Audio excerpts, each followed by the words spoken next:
Saturday, May 6th.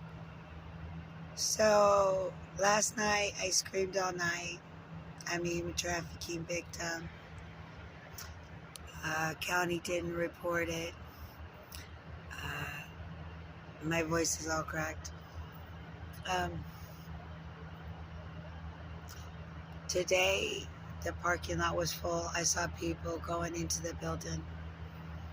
Not a single person came and talked to me.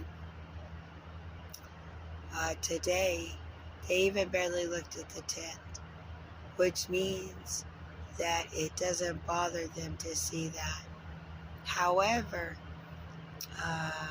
earlier this morning, before I stopped yelling, they were bothered by me screaming I'm a human trafficking victim. Some people even were concerned about my mental stability. But it was the same people that was concerned about my mental stability that's listened to me scream about my rape video attached to my human trafficking case, harassment over that rape video and the human trafficking case.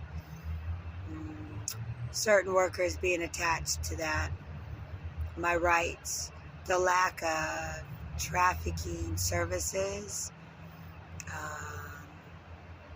legally holding my abusers accountable, basic needs, little things like that. So they could listen to me scream about those things for months on end.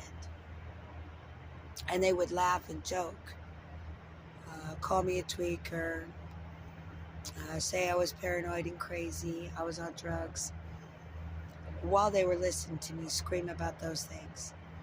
However, this morning, when I'm screaming about I'm a trafficking victim, and the county is refusing to acknowledge my case, those same individuals were then trying to question my mental stability as to cover their lack of actions up to this point. And even with this, because to question my mental stability would be to take responsibility off of them and discredit me further. But that only shows that they're still trying to discredit a human trafficking victim that they refuse to acknowledge.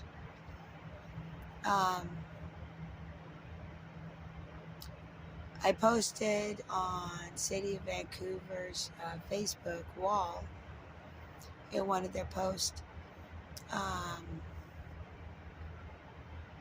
about 48 pictures, all of communication from Tyler, different workers, doctor papers, case papers, stuff to back the things I say and disprove what the other people have been saying, and still with validating the fact that I've been telling the truth, and the things are real. Not a single person could approach me, which is why I went ahead and looked up every single one of Governor Inslee's workers, and I called each one, and I left a voicemail on their voicemails, and I emailed each one and sent them case information and pictures, links to pictures, so that way it could back the things and they'd have something to go on to check and then act accordingly.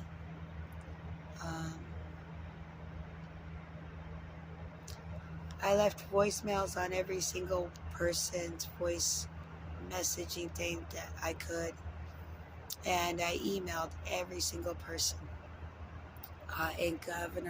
under Governor Inslee today.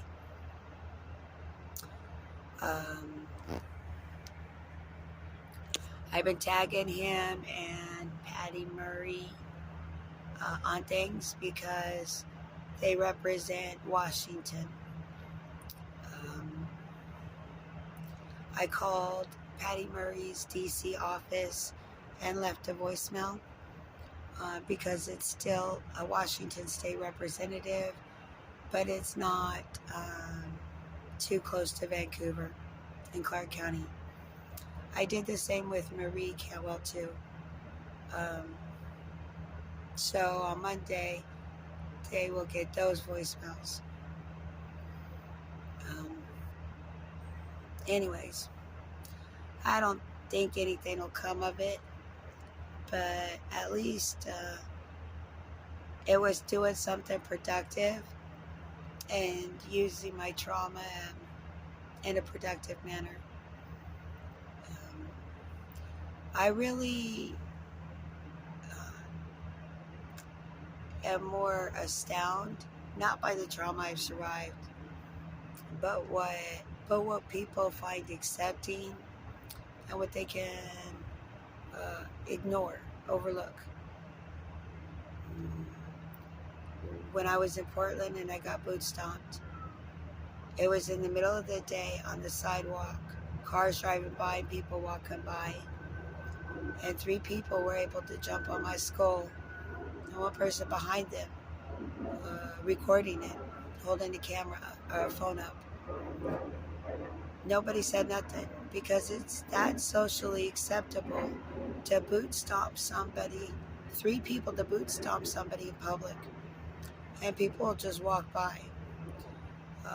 When I got punched in the temple a month later in the cubbyhole that I was sitting at, that was during the day, people walking by, people just ignored it.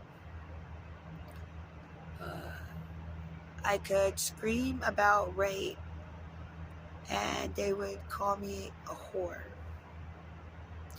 I would write human trafficking victim on my tent and they'd call me a tweaker.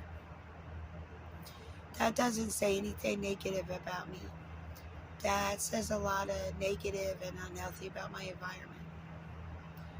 It shows a continuous of me asking and trying, in spite of my trauma responses and my anger, which I have a lot of, because I survived 46 years of hell and still going through hell. But I think that's what astounds me more. Anyways, I know that nobody in Vancouver will approach me, and I know that nobody will change their actions. I keep adding to the Vancouver Yelp review and the Hilton Yelp review because the situation hasn't changed. Their words haven't changed. The way they treat me hasn't changed. So the more that they do the things every time, the more I add updates. Because the situation hasn't changed and the actions and the words haven't changed. So why would the reviews change or stop?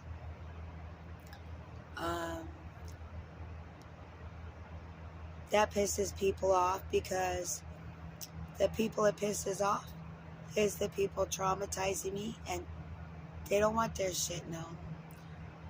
Those people I am trying to piss off and I am trying to offend with intent because I'm not going to stroke the egos of people who traumatize me or allow me to be traumatized. I'm a prick, but I have a good heart. Anyways, I will talk to everybody tomorrow.